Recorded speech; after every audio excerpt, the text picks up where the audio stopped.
Dans le monde du custom, on aime quand notre clavier fait du bruit. Mais ce n'est pas forcément l'avis de tout le monde, que ce soit vos parents qui n'arrivent plus à dormir, votre patron qui veut vous voir partir, ou bien simplement vos potes sur Discord qui ont le droit à leur petite session ASMR personnelle à chaque nouvelle partie. On aimerait parfois que notre clavier ne fasse pas de bruit. Eh bien, j'ai la solution aujourd'hui, c'est les nouveaux Switch Silent Fairy de chez Akko. AkkoGear.eu, c'est le site pour trouver des switches, des keycaps, des kits DIY, bref, tout ce qu'il faut pour faire un clavier custom, mais à des prix accessibles pour tous. Et si vous voulez un clavier déjà monté, c'est aussi possible, notamment avec le nouveau Mondsgeek M1 HE, qui est un clavier à switch magnétique comme le Wooting 60 que j'ai review il y a quelques temps. Et n'oubliez pas d'utiliser le lien dans la description ainsi que le code CTC pour profiter de 10% de réduction. Alors un switch silent, c'est quoi? Eh bien c'est un switch silencieux.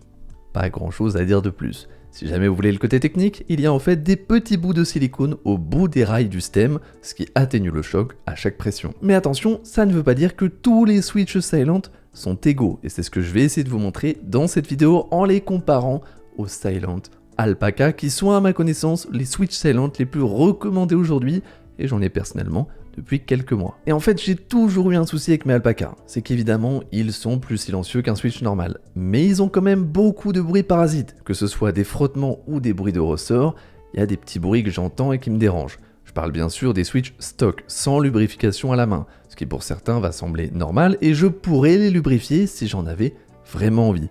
Mais pourquoi je le ferais si je peux avoir des switches qui sont mieux lubrifiés de base? Et c'est ce que propose Akko depuis plus d'un an avec quasiment tous leurs nouveaux switches. Une lubrification d'usine quasiment parfaite, en tout cas pour moi, et qui donne un résultat presque identique à ce que je pourrais accomplir en les lubrifiant à la main. Et c'est vrai qu'aujourd'hui, j'accorde beaucoup de valeur à ça, puisque en fait, j'achète et je change de switch très souvent pour les vidéos, et je ne peux pas, ou en tout cas ne veux pas, passer 5-6 heures à lubrifier mes nouveaux sets de switch dès que j'en achète. Pour quelqu'un qui veut se lancer dans son premier custom, ou qui sait qu'il ne va pas changer de switch avant longtemps, ça peut valoir le coup d'y passer quelques heures pour avoir un résultat parfait, et encore, hein, parce que les premières fois que vous le faites, ça ne sera évidemment pas parfait, et pour moi ce sera même moins bien qu'une bonne lubrification d'usine qu'on a aujourd'hui. Et attention, pas que chez Akko, les Pegasus tactiles de Gamakey, très bonne lubrification. Les EpoMaker Flamingo, très bonne lubrification. C'est en fait en train de devenir la norme aujourd'hui, et c'est tant mieux. Je pense vraiment que la plupart des gens n'auront plus besoin de lubrifier leur Switch d'ici quelques temps, à moins de vouloir vraiment perfectionner son clavier le plus possible. Et tout ça pour dire finalement que la lubrification d'usine des Silent Alpaca n'est pas très bonne, et comparée à celle des nouveaux Akko Fairy, c'est assez flagrant.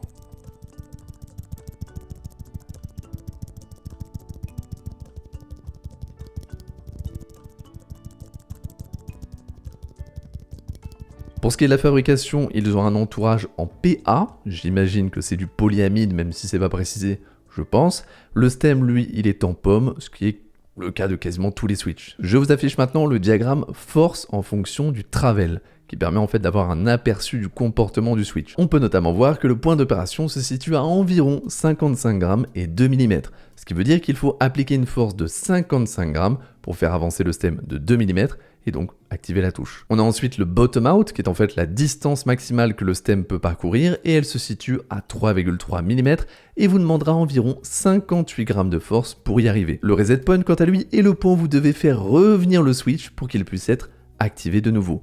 Ici, c'est 2 mm et un petit peu plus de 40 grammes de force. Pour résumer un peu tous ces chiffres, c'est un switch linéaire assez léger qui n'a pas un bottom out élevé, ce qui je trouve est agréable. Ça veut dire que si vous avez tendance comme moi à appuyer fort sur les touches, et en tout cas à aimer le fait de sentir, de toucher le bout du switch simplement, moi j'aime bien sentir que je suis au bout de la touche, eh bien c'est bien d'avoir un bottom out qui est pas trop loin et pas trop dur à presser, et c'est le cas sur cela. Pour terminer, je vous passe un test audio que j'ai réalisé avec mes Akko CS Piano V2, les Silent Alpaca et enfin ces Fairy Switch, le tout avec un décibelmètre juste pour avoir une idée de la différence.